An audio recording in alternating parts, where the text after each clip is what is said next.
¿Qué querés que te diga? Un poco de expectativa tenía. ¿Viste cómo se dan las cosas? El Papa Francisco es argentino, la Reina Máxima es argentina, ganamos la 3ª Copa del Mundo del fútbol, 2 Copas América al hilo, Messi sigue con la magia intacta. ¿Y si se nos daba? A punto tal que con mi jefe de asesores, el doctor Demian Reidel, estamos reescribiendo gran parte de la teoría económica para poder derivar optimalidad de Pareto, tanto estática como intertemporal. Es decir, que si nos termina de salir bien, probablemente me den el Nobel de Economía junto a Demian, pero eso es parte de otra historia. Pero no pudo ser.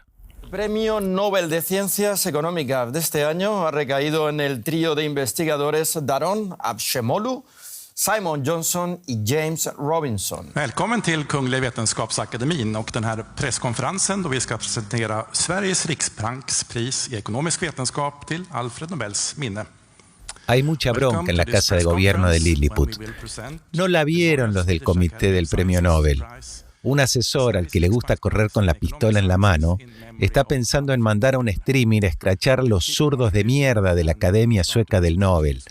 En particular a su rey, un bolchevique de la primera hora que le arrebató de las narices el Nobel de Economía a nuestro excelentísimo señor presidente, y a su asesor ad honorem y ad hominem, Demian Reidel, al que también le habrían negado el Premio Nobel de Física, Y prefirieron dárselo a 2 anglosajones y un turco, que tienen una retórica socialista disolvente y estatista. No pueden salir de la bronca y la frustración. Encima, la BBC, el medio inglés, publica una entrevista a James Robinson, uno de los premiados, junto a Daron Acemoglu y Simon Johnson. En la entrevista, el economista James Robinson explica cuáles son las investigaciones por las que les dieron el Nobel. Today, the 20% richest countries in the world are about 30 times richer.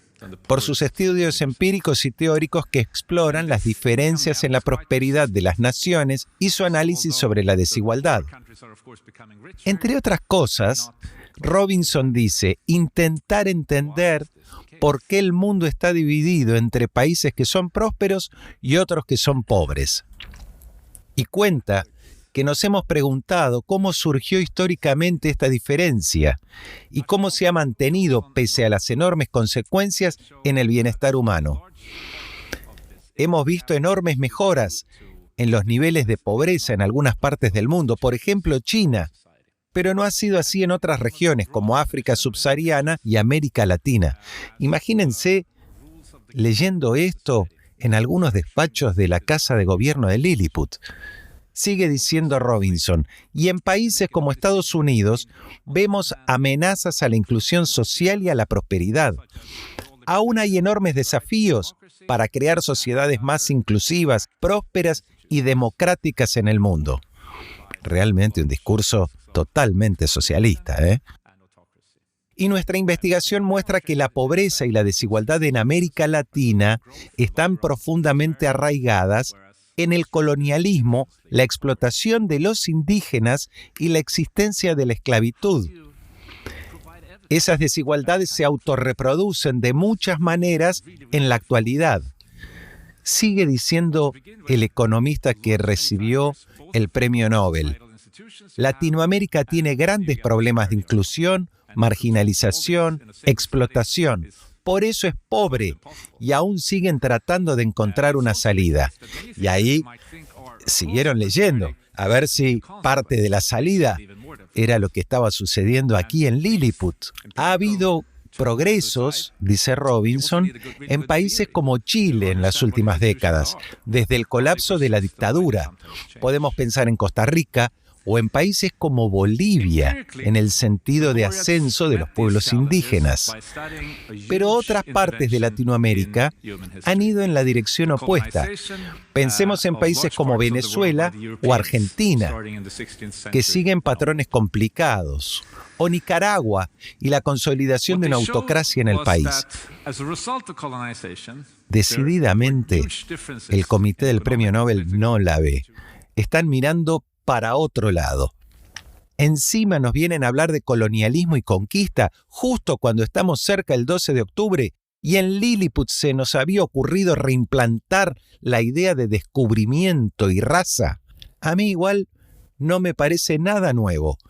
Lo de los 3 premiados con el Nobel de Economía ya lo había dicho Eduardo Galeano en la década del 70 del siglo pasado. Escuchen, ya que estamos hablando de colonialismo, descubrimiento y venas abiertas de América Latina, escúchenlo a Galeano. En 1492 los nativos descubrieron que eran indios, descubrieron que vivían en América, descubrieron que estaban desnudos, descubrieron que existía el pecado, descubrieron que debían obediencia a un rey y a una reina de otro mundo y a un Dios de otro cielo. Escribiste en 1970 lo que culminó siendo un hito para la literatura latinoamericana a nivel mundial, Las venas abiertas de América Latina. Abrió un camino para mí. Yo la escribí sin ninguna pretensión de nada, o sea, solamente quería ayudarme a entender algunas cosas y quizás, con suerte, poder ayudar a los demás también a entenderlas, difundir algunos datos desconocidos que estaban encerrados bajo 7 llaves en la literatura especializada, que es una literatura normalmente escrita en código, solo para los entendidos. Y entonces, bueno, intenté convertir todo eso en algo que fuera comprensible. Eduardo Galeano, el escritor uruguayo, no es el único que nos trae recuerdos de argumentos ya usados. Como dice la Chiqui Legrand, que la vamos a tener en un ratito aquí en Noticias desde Lilliput, el público se renueva. Y entonces es bueno recordarle a los jóvenes y a algunos adultos mayores con problemitas de memoria lo que decía Tato Bores en su monólogo Década del 90, en pleno gobierno de Carlos Menem, finales del siglo pasado. Cualquier coincidencia con lo que estamos escuchando en los discursos del rey desnudo de Lilliput no es pura coincidencia. Como ministro de Industria allá por el año 55 en la Libertadora, que no tiene nada que ver con la Copa Libertadores, porque recién con Arturo Frondizi se convirtió en ministro de Economía. Porque le voy a decir más, antes de don Arturo Frondizi no existía el Ministerio de Economía, dicen los memoriosos que para aquellos años había un poco de guita en el Tesoro y entonces con un ministro de Hacienda tipo Cereijo alcanzaba. Con la misiadura aparecieron los ministros de Economía, lo que no queda muy bien claro si la misiadura trajo al ministro de Economía o si los ministros de Economía trajeron la misiadura. Lo que pasa que hace 30 años que tenemos de las dos cosas. Por aquellos años, don Álvaro Sogaray se mandó la famosa frase hay que pasar el invierno. Y pasaron los inviernos. Y ya las primaveras aparecieron, lo único que no apareció fue la guita.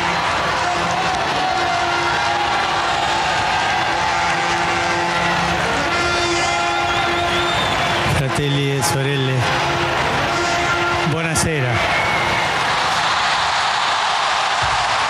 I miei fratelli cardinali sono andati a prenderlo quasi alla fine del mondo, ma siamo qui. Desde los confines del mundo. Vamos a contarles historias raras, historias de náufragos, historias de sobrevivientes. Mucha de la gente que hace esta crítica son literalmente liliputienses. Nos dijeron tantas cosas. Liliputienses. Bienvenidas y bienvenidos a Noticias desde Lilliput.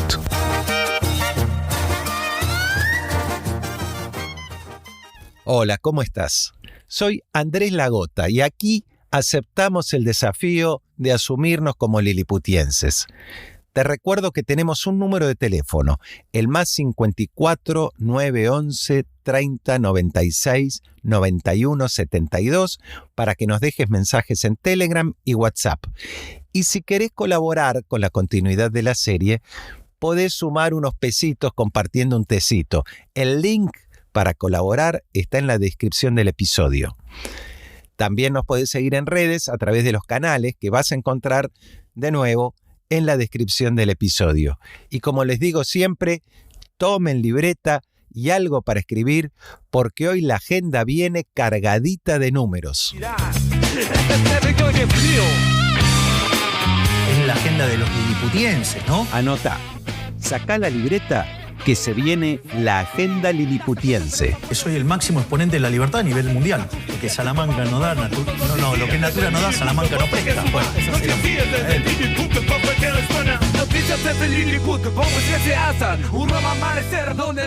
Es mucha información, es largo.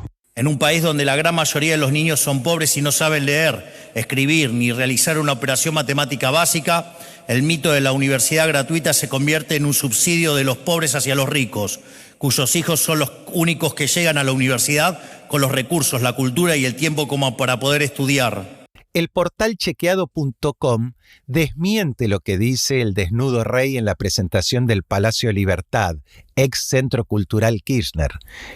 El presidente Javier Milei dijo que la Universidad Pública Nacional hoy no le sirve a nadie más que a los hijos de los ricos y a los de la clase media alta. Sin embargo, esto es falso.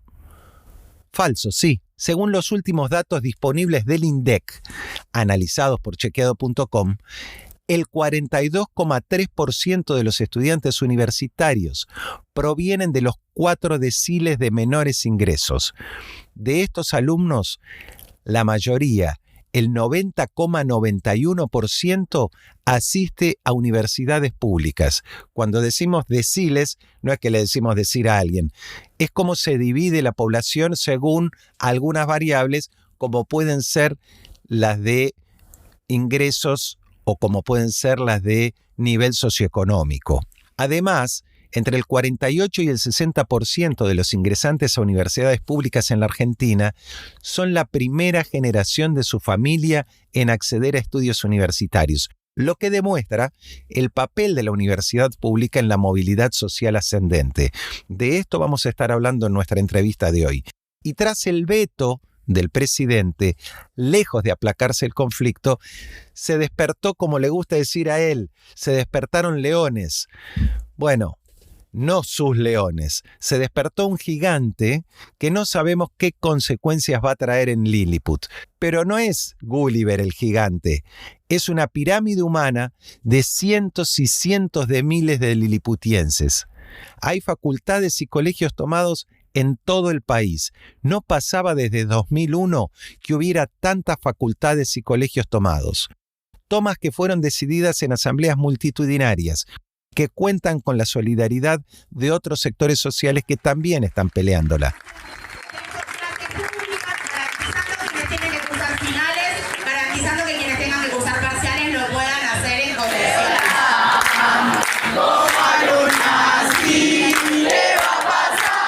El presidente insiste con el tema de las auditorías. Vuelve sobre esto. Nosotros también vamos a volver en un ratito sobre el tema de las auditorías. Auditorías a las que las facultades no se niegan, pero en la forma en que lo formula el presidente, parece decidido a no respetar la autonomía universitaria que está instituida en nuestro país desde la reforma de 1918, que fue ejemplo para muchos países de Latinoamérica y del resto del mundo. Y parece que no es el único que no respeta la autonomía. Escuchen lo que pasó en la puerta de la Universidad de la Patagonia Austral, en la provincia de Santa Cruz, cuando 2 policías provinciales se apostaron en la puerta de la facultad tomada. Acá adentro con arma nadie. Acá no hay delincuencia, ¿eh? Tal cual. Los narcotraficantes, los chorros están todos afuera. Acá hay estudiantes defendiendo el derecho a la educación pública. Así que acá... Están violando el principio de autonomía universitaria. Tal cual, el hijo está acá adentro. Es algo inconstitucional. Ustedes no tienen nada que hacer acá. La Ley Superior de Educación establece que ustedes no pueden pisar las universidades. Ustedes no pueden pisar. Sí, por eso mismo te lo digo. Es gravísimo lo que están haciendo. Es gravísimo lo que están haciendo. Pero vos no entra ninguna fuerza. Ninguna fuerza, ni el ejército, ni la cultura, ni la policía, ni la federal. No pueden entrar. Es como que entres mañana a un jardín con arma. A una escuela primaria, secundaria. Aparte hay chicos adentro. Entren en razón. No entiendo qué. ¿Cuál es la historia acá? ¿Le dan una orden más? Vamos con un arma, a ver qué delincuencia. No, pero tenés un arma. Acá se dan clases, acá se educa la gente, acá no hace falta ir con arma. Bueno, vamos a hacer... Ayer hubo clases públicas en la ciudad de Buenos Aires, pasé por la zona de Plaza Jussey y frente a la Facultad de Medicina había más de 15 comisiones de distintas materias dando clases.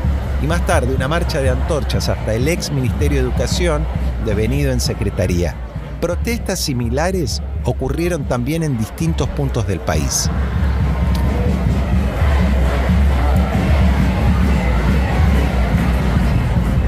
En la Facultad de Arquitectura y Diseño de la UBA, dije que íbamos a volver sobre el tema, le entregaron una distinción a la Chiqui Legrand, sí, a la conductora de televisión Mirta Legrand, y siempre que habla la reina madre es para prestarle atención, porque ella es un tester de lo que opina un sector de la población. En un momento histórico para las universidades públicas de mi amado país, no quiero dejar de expresar mi apoyo, mi orgullo a todos quienes hicieron grande la Universidad Pública Argentina. Una potencia mundial como Estados Unidos tiene solo 10 universidades públicas. Argentina, señores, tiene 70.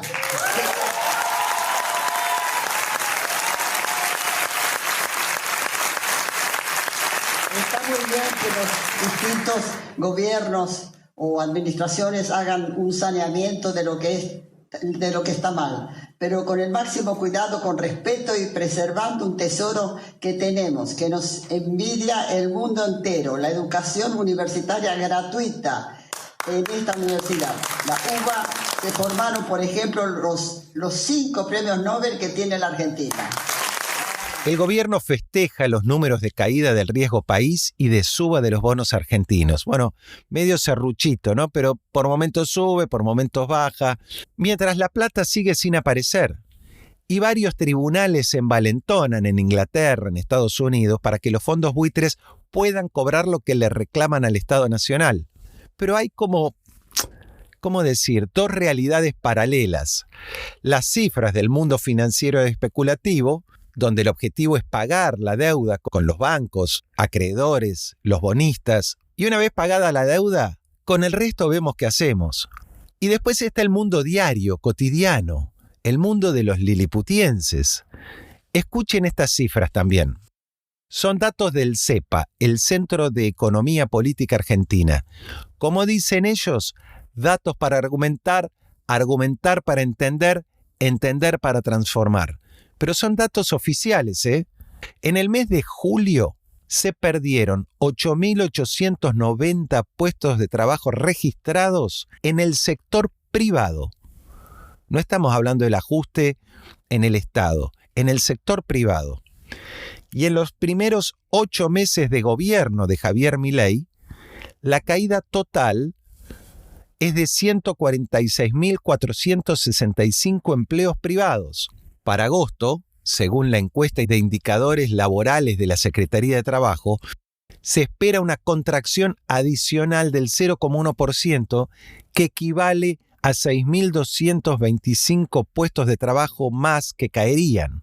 Les cuento algo, luego de la doble crisis de empleo que fue originada por el gobierno de Cambiemos y después por la pandemia, a noviembre de 2023 se habían recuperado todos los puestos de trabajo con creces.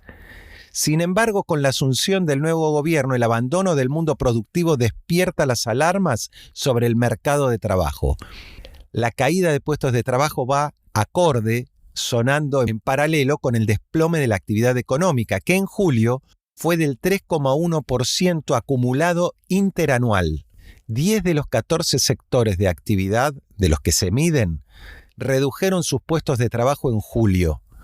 La mayor pérdida de empleo la sufrieron en industria, que cayeron 2.855 puestos de trabajo, casi 3.000, servicios comunitarios, sociales y personales, que están con una caída de 1.200 puestos de trabajo aproximadamente, y la construcción, que en julio perdieron algo así como 1.200 puestos de trabajo.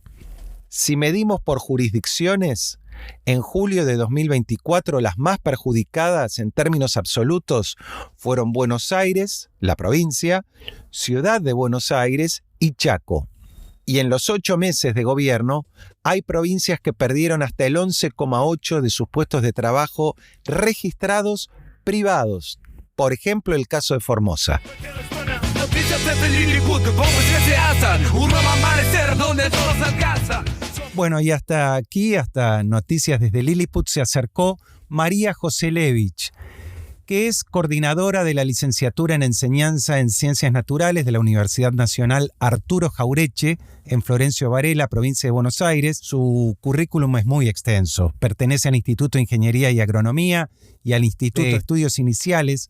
Es coordinadora y docente en Química General, docente en Matemáticas Inicial, docente en la Universidad Nacional de Buenos Aires y en la Universidad de San Andrés, consultora de la UNICEF y de la ONU. Muchas más cosas, doctora y licenciada en Ciencias Químicas de la UBA y especialista en Educación y Nuevas Tecnologías de Flaxo. ¿Se imaginan más o menos por dónde queremos llevar la charla? Gracias, María, por estar aquí en Noticias desde Lilliput. Un placer estar acá charlando con vos y con todos ustedes. Un poco por lo que vemos, por lo que te conocemos, es toda una vida y una historia que tiene que ver con reflexionar sobre la educación. Un poco está en el ADN tuyo, la investigación y la docencia. Y es algo que parece estar en jaque en este momento por las políticas que se pretenden llevar adelante. Y queríamos empezar preguntándote un poco por tu historia, ¿no? Por tu recorrido, cómo ha sido tu formación, cómo llegaste a este lugar y a través de qué sendas. Tal como decís, vengo de una familia donde la educación está como embebiendo todo, la educación, la enseñanza y la pasión por el conocimiento y por la transmisión del conocimiento, por el despertar ideas en los demás. Lo primero que me viene a la cabeza es mi escuela primaria, que tenía un profesor, el maestro Pepe, que era un genio total y que llegaba a la clase, era el director y además era profesor de matemáticas y de ciencias naturales. Y caía a la clase con una caja de madera toda llena de unos tesoros increíbles. Años después decidí estudiar primero biología, entré a la Universidad de Buenos Aires y en el ciclo básico me gustó química y bueno, estudié la licenciatura en química. Durante la licenciatura me casé, tuve mi primer hijo, Marcos, que hoy es licenciado en Ciencias Políticas. Después de eso hice un doctorado ahí en Exactas de la UBA y después ahí nació Tomás. Bueno, son parte de la vida, ¿no? Los chicos, la vida profesional está todo bastante como mezclado en las pasiones de uno. Y después me fui a la industria, trabajé unos años en una metalúrgica, después unos años en una farmoquímica. Y después de eso, hice un postdoctorado, volví a la facultad y me encontré un día por la calle con Gabriel Gelón, que es un biólogo que se dedica a la enseñanza de las ciencias y bueno, me invitó a trabajar con él en un proyecto nuevo que tenían para una ONG que se llama Expedición Ciencia. Y bueno, nada, yo venía dando clases desde muy al inicio de mi licenciatura en la universidad y esto fue como empezar a conocer lo que es enseñar ciencias desde otro punto de vista, un punto de vista que tiene en cuenta cuestiones didácticas, cuestiones epistemológicas, cuestiones muy relacionadas con esto, con la pasión de la enseñanza y del conocimiento y la transmisión y cuestiones de empatía con el que aprende. Bueno, un punto de vista que yo no conocía, que gracias, creo yo, un poco gracias a mi historia familiar, no me fue ajeno, sino que me sentí muy cómoda.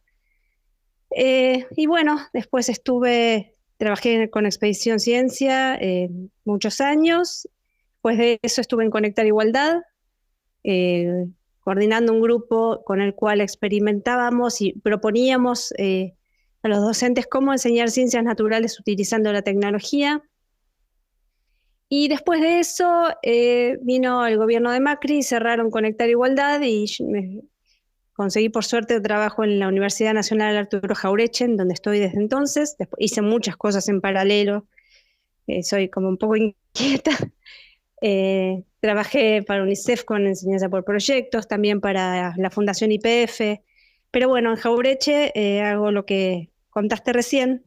Trabajé unos años en la Secretaría Académica, tratando de acompañar a los docentes desde las materias de ciencias naturales en algunos temas de enseñanza.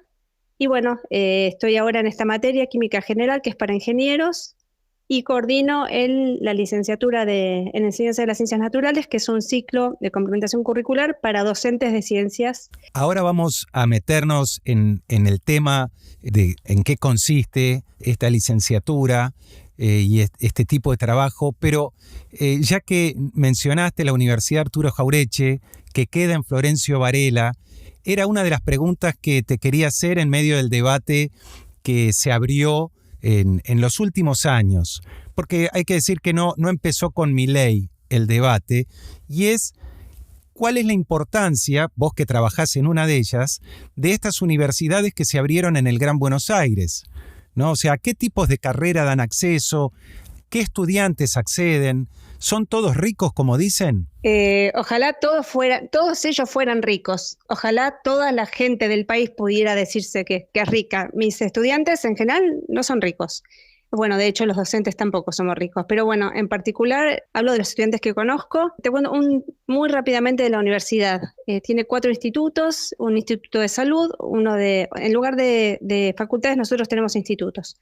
Uno es de salud, otro es de ingeniería, otro de ciencias sociales y después está el de estudios iniciales. El Instituto de Salud tiene carreras como medicina, enfermería y algunas como kinesiología, varias más.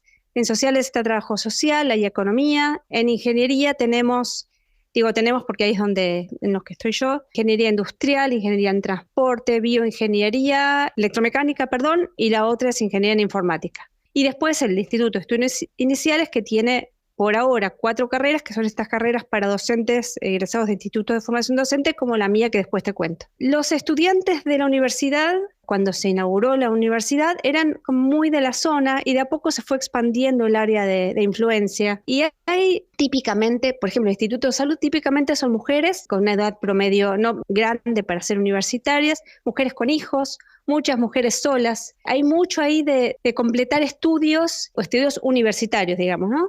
Por ejemplo, enfermeras que van por su título de enfermera universitaria, eso hay un montón. En ingeniería son un poco más jóvenes, un poco más masculinizada la matrícula. En sociales también está un poco más feminizada, digamos. Pero es gente de los alrededores, es gente que se habla mucho de esto de la primera generación, cuyos padres no fueron a la universidad, padres y madres. Pero muchos de esos padres y madres tampoco terminaron el colegio secundario. Y muchos de ellos tampoco terminaron o tienen algunos temas con la escuela primaria. Digamos que es un elevar el nivel de conocimientos, el nivel educativo en un grado altísimo, digamos, ¿no? Y además con carreras que les permiten mejorar su situación laboral. Totalmente, les permiten mejorar su situación laboral a los que ya están trabajando en algo así, como los enfermeros, por ejemplo, y las enfermeras, y también acceder a otras opciones. Las carreras de la UNAG tienen muchísimo arraigo territorial. Por ejemplo, tenemos carreras relacionadas con la agronomía. Sabes que la zona de Florencio Varela, los alrededores de La Plata, hay un montón de producción agropecuaria. Se producen muchas frutas. Lo que se conoce como el cinturón verde del Gran La Plata. Exactamente. De ahí nosotros tenemos estudiantes, gente que viene de esos lugares, pero además la universidad tiene programas de extensión y demás en los cuales que tienen arraigo en estos lugares. O sea, no es solamente un enseñadero. Una universidad no es solamente un lugar donde va el docente, enseña y se acabó. No es así. Tenemos cursos de capacitación, que también es enseñar, pero también tenemos proyectos de investigación que involucran toda esta gente que está alrededor, no solamente en relación al agropecuario. Por ejemplo, la gente de ingeniería en informática también tiene mucho arraigo con las empresas que están y con la industria y con las empresas que están en la zona. Y en relación a esto, María, cuando se conocen estas medidas del gobierno en relación a todas las universidades nacionales, los sectores que están vinculados a universidades como esta, con una integración tan regional, ¿qué dicen? Porque muchos deben haber votado a este gobierno. No me acuerdo los números en Varela, eran un poquito menos de la mitad que votó este gobierno, pero son un montón de gente, a la cual hay que escuchar, ¿no? También ¿por qué votaron?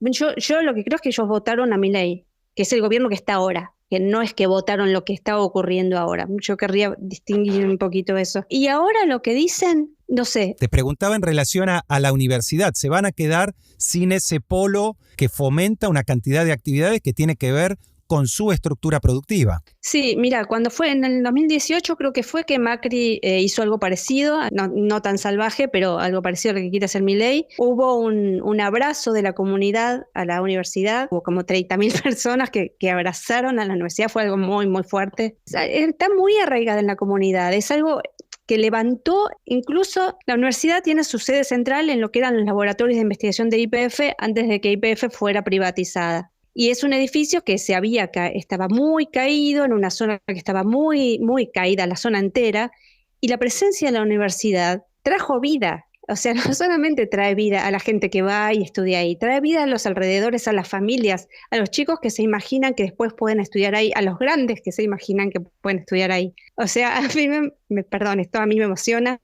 Tenemos gente que va y se saca la foto cuando ingresa a la universidad, van con sus padres, está bien. Además, por supuesto, cuando egresan, se sacan la foto, birrete, título, es maravilloso. Pero el puro ingreso es algo que para nosotros, para nuestros estudiantes, es algo muy importante. La posibilidad de ir, de estudiar más, de pensar en esto, del ascenso social, es fundamental. Vi un video donde, producto de esta situación que se está viviendo, el propio Consejo Deliberante de Florencio Varela sesionó en la universidad.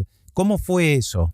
Wow, eso fue impresionante. Fueron 4 consejos deliberantes. Fue el de Florencio Varela, que invitó a los de Quilmes, Berazategui, Lomas de Zamora y Almirante Brown.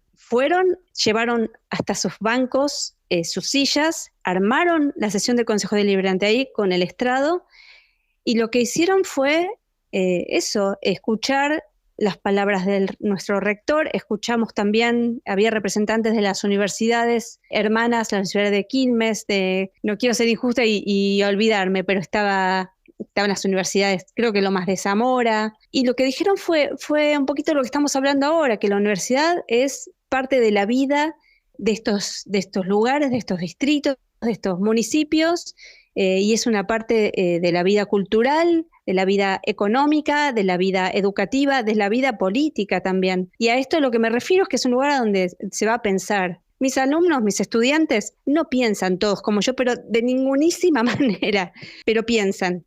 Es un lugar en el cual escuchan cosas distintas, cosas nuevas. Es un lugar en el cual están llamados a desarrollarse profesional e intelectualmente. A crear y precisamente a producir conocimiento. Yo creo que hay 2 falsas polarizaciones que intentan instalarse en esto que ahora le llaman batalla cultural, que ha descubierto la derecha. 2 falsas polarizaciones, digo. Una, que la universidad es un lugar de élite, solo para unos pocos. Y en realidad tu relato destroza un poco ese argumento. Y el otro es de que está mal que haya política en las universidades. Y precisamente lo que hay es diversidad política. Hay distintas ideas donde se discuten proyectos, donde se discuten distintos modos de ver la realidad. Y entonces es todo lo contrario. Cuanta más política haya en la universidad, mejor. Absolutamente, absolutamente. Sí, sí. Hablábamos con un amigo hace ya un tiempo que hubo un momento en que el CBC ayudaba a nivelar. Y ahora la caída de todo lo que había alrededor, después del menemismo, la escuela secundaria, la escuela primaria, las gestiones que vinieron posteriormente que tampoco ayudaron demasiado, salvo algunas excepciones, transformó en realidad el CBC en un filtro, no en un factor nivelador.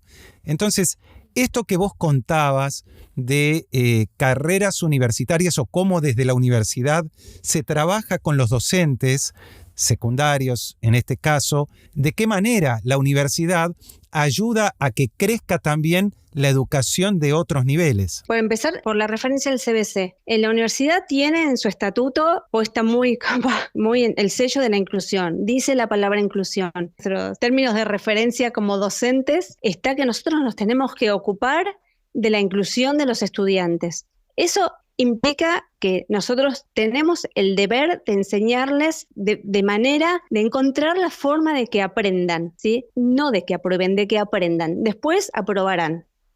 para separar las cosas. O sea, no pasamos a la gente así nomás porque son pobres, ¿sí? Sino que lo que hacemos es un esfuerzo, digamos, intelectual, es nuestro trabajo. Entre nuestros deberes está la inclusión. Eso por un lado, con nuestros estudiantes. Por eso tenemos un instituto de estudios iniciales que tiene 4 materias en el primer año, además de un cursito cuando van a ingresar, que es en realidad más diagnóstico, y después tiene 4 materias en primer año que hacen esto, que intentan como elevar un poco, qué sé yo, acompañar a los estudiantes a este ingreso. Estudiantar a la persona, decía Freire, ¿no? Sí, hermosa frase, sí. Incluso entre las materias hay un taller de vida universitaria, que es esto, es acompañarlos a convertirse en estudiantes universitarios, que es todo un laburo para una persona ingresar a una institución tan distinta a lo que ha vivido. Y esto otro que mencionabas recién, estos ciclos de complementación curricular son una propuesta nueva que tiene la universidad. En este momento tenemos 4 ciclos, estamos pensando en armar otros 3. Estos ciclos son licenciatura en letras, licenciatura en didáctica de la matemática, licenciatura en gestión educativa y licenciatura en enseñanza de las ciencias naturales. Y están dirigidos a docentes con egresados de institutos de formación docente en las áreas que correspondan, ¿no? Y la idea es, nosotros en esos ciclos trabajamos con profesionales, o sea, con gente que tiene un título terciario. La idea es como mostrarles, no sé cómo decirlo, como abrir la ventana fuera del sistema educativo, mostrarles algunas cosas nuevas. Yo voy a hablar solo de mi ciclo, el de las ciencias naturales, porque los otros, si no, voy a meter la pata. Pero es como darles un poco más de herramientas para el trabajo en el aula y también para su propio desarrollo profesional. En el ciclo, en el de naturales, tenemos 3 ejes principales que atraviesan todo. Uno es el de la ESI, de la educación sexual integral, no solamente como la ley de la ESI y demás, sino como un enfoque de dónde está el género en las ciencias naturales. O sea, a los docentes, especialmente de biología, les tiran la ESI encima y dicen, ocupate, da genitalidad. Y bueno, nosotros lo vemos de otra manera. Nosotros vemos, digamos, la gente que sabe de esto, ve las cuestiones de género en todo, en todos lados. Bueno, es trabajar un poco de en qué lados está. Después tenemos otro eje, que es la educación ambiental integral. Pasa lo mismo, nos tiran encima ponerle el de química, da contaminación, y bueno, es mucho más que eso. Y lo otro es una articulación entre las disciplinas de las ciencias naturales, pensando en problemas sociocientíficos, pensando desde la complejidad, que la vida no está dividida en química, física y biología y alguito de ciencias de la Tierra, sino que hay un comportamiento de la naturaleza, o muchos comportamientos de la naturaleza, que el ser humano se hace ideas sobre cómo funciona eso, y todo eso es maravilloso. Entonces trabajamos con los docentes todos juntos, bueno, abordando eso. Los problemas son complejos, entonces los acompañamos y los invitamos a abordarlos desde una situación que tenga en cuenta eso y la presencia del ser humano en todo eso, ¿no? Como observador y a veces como actor de lo que está, actriz de lo que ocurre. A mí me aportó la universidad poder entender la realidad como un fenómeno complejo, con múltiples aspectos integrados,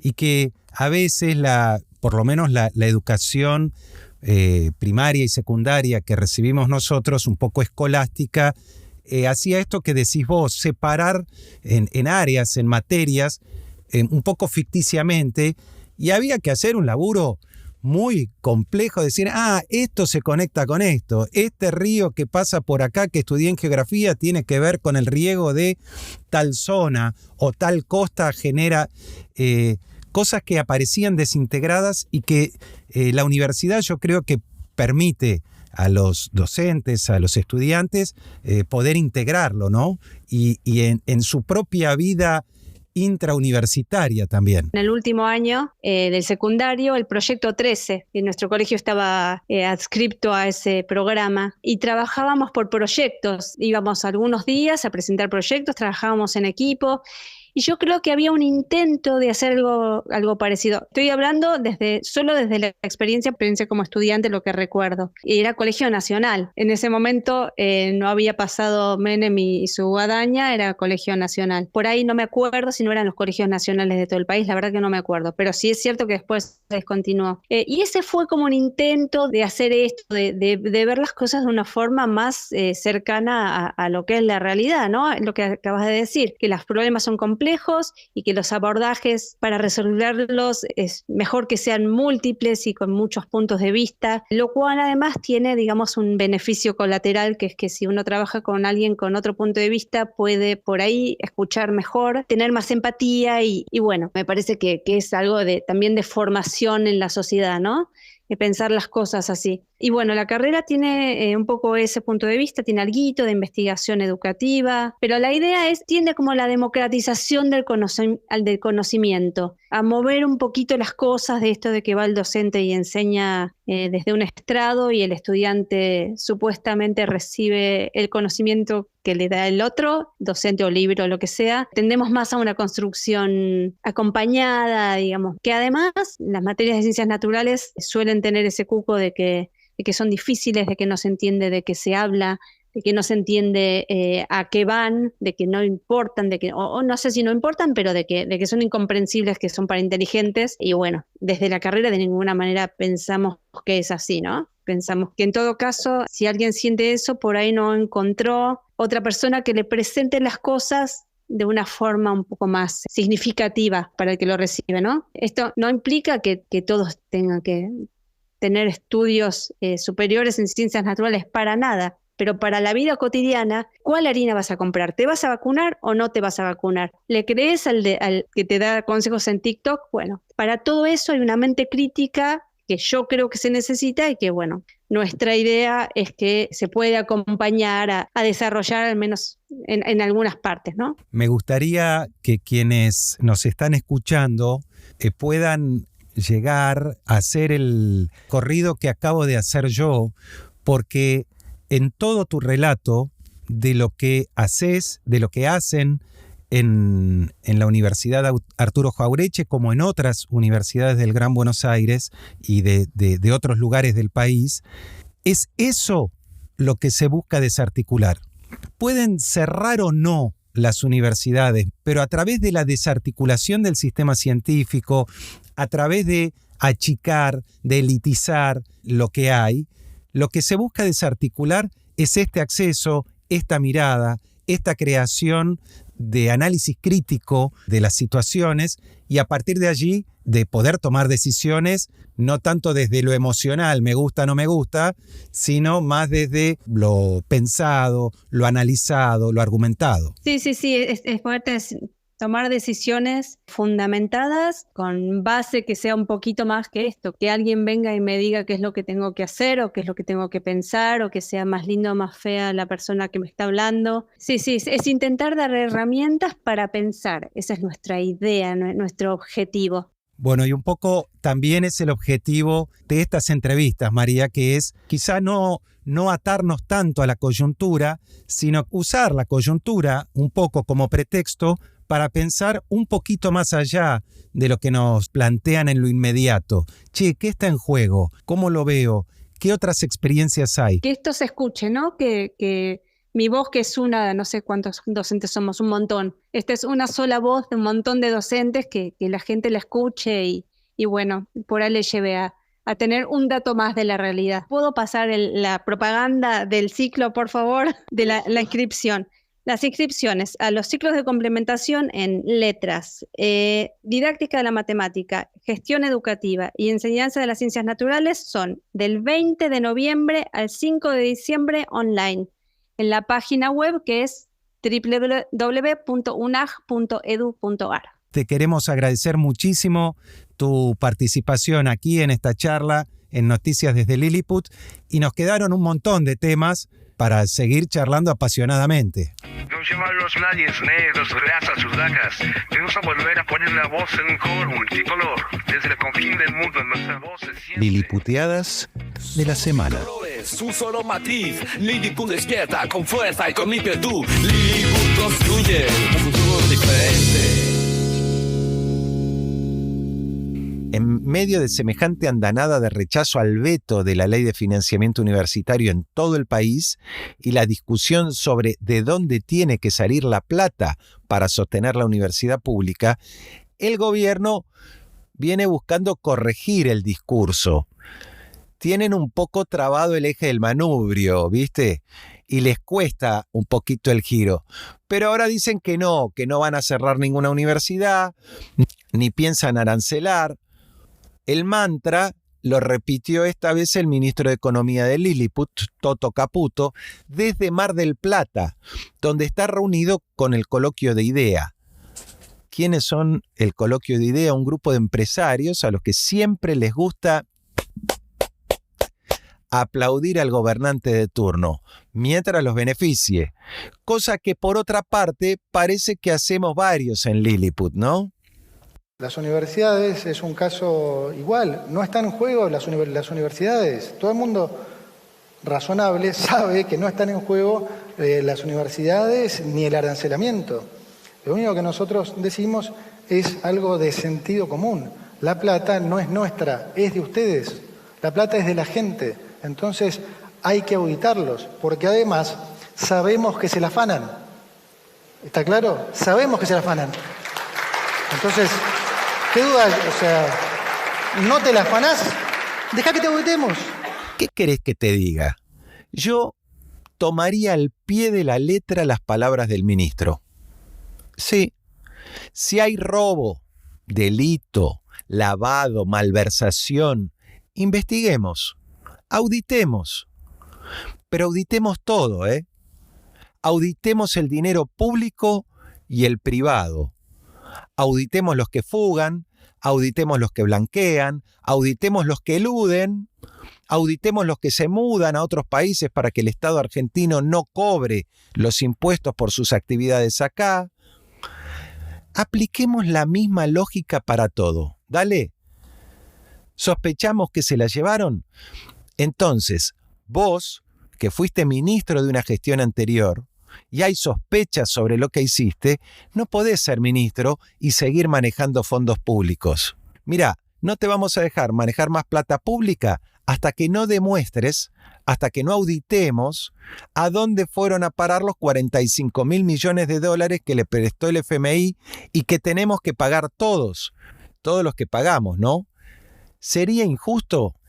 Y sí, si es solo una sospecha, la presunción de inocencia, ¿no? Bueno, pero si no se investiga, nunca va a dejar de ser una sospecha.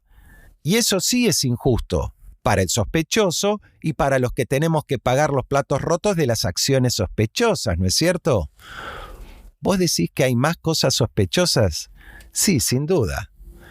Auditemos, investiguemos todo entonces, y apliquemos la misma lógica que aplica el gobierno, pero para todo. Mire, maestro, hasta que no despejemos esta sospecha de que esta plata, que no está porque no hay plata, veamos a dónde fue a parar, me va a tener que esperar. Le corto el chorro. No es que no le quiera pagar, pero tengo que revisar la cuenta de lo que usted dice que le debo, porque plata no hay. Y tengo que saber si en el medio alguien se quedó con el vuelto.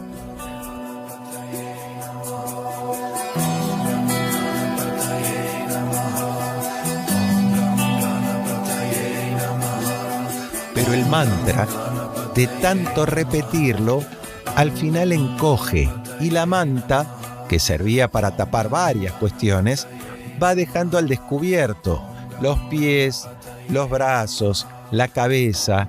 El mantra ya no alcanza. Fíjate lo que decía Alejandro Fantino, que de repente tiene raptos así como de mirada popular. Vos estás complicado para llegar a fin de mes, tenés incertidumbre de laburo, la guita no alcanza, te avisan que va a haber cortes de luz y todo lo que sabemos, no hay aumento para los viejos, etcétera, etcétera. Después analicemos cada cosa. Es una pregunta para que el gobierno tome nota y determine si está bien ese discurso de permanentemente decirle a la gente estamos llevando el ajuste más grande de la historia. Porque yo del otro lado podría decirle, y dame soluciones. No me pases por la cara que estás haciendo el ajuste más grande de la historia. Ya está, decímelo una vez, 2 veces, 3 veces, pero cada vez que tenés que decir algo, vos como gobierno me pasás por la cara que estás haciendo el ajuste más grande de la historia, perfecto, ya me lo dijiste una vez, lo entiendo, 2 veces, lo entiendo, 3 veces, lo entiendo, 4 veces, ya lo sé, 5 veces, lo entiendo, 6 veces, lo entiendo, 9 veces, me lo dijiste una vez por mes, lo entiendo, no me lo digas más. No me lo digas más.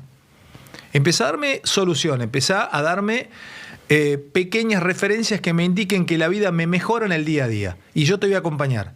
Pero empezá a darme mejora, no me digas más, no me digas más. En el momento del decir, ya sé todo, ya sé Toto Caputo. Recién vamos a ver, le contestó a Cristina. En un ratito vamos a ver lo que le puso Cristina, lo que le contestó Caputo. Ya sé, Toto, ya sé, lo sé. Sé Samba de mi esperanza y Muchacha ojos de papel. Las 2 canciones, las sé. Siempre la culpa de los de atrás. Alcanza 6 meses eso. 9 meses, 1 año, 1 año y medio. Hay un momento en donde la gente de otro lado dice, bueno, papá, te di el comando del avión, manejalo, pilotealo. Llega un momento que empieces a mostrarme algún datito. Llega un momento que me empieces a mostrar que funciona esto. Liliputeadas. ¡La puta! ¡Que vale la pena estar vivo!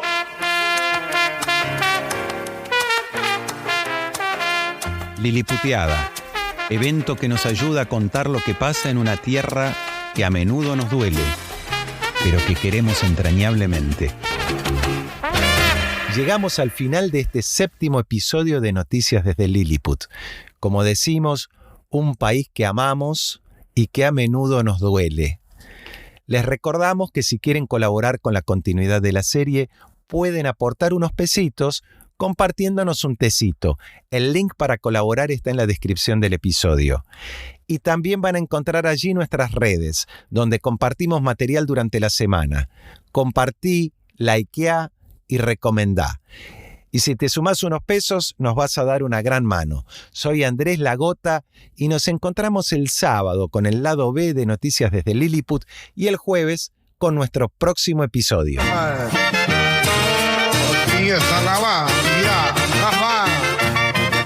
Noticias desde Lilliput. Un podcast en el que quienes no aceptan los matices no se sienten del todo cómodos.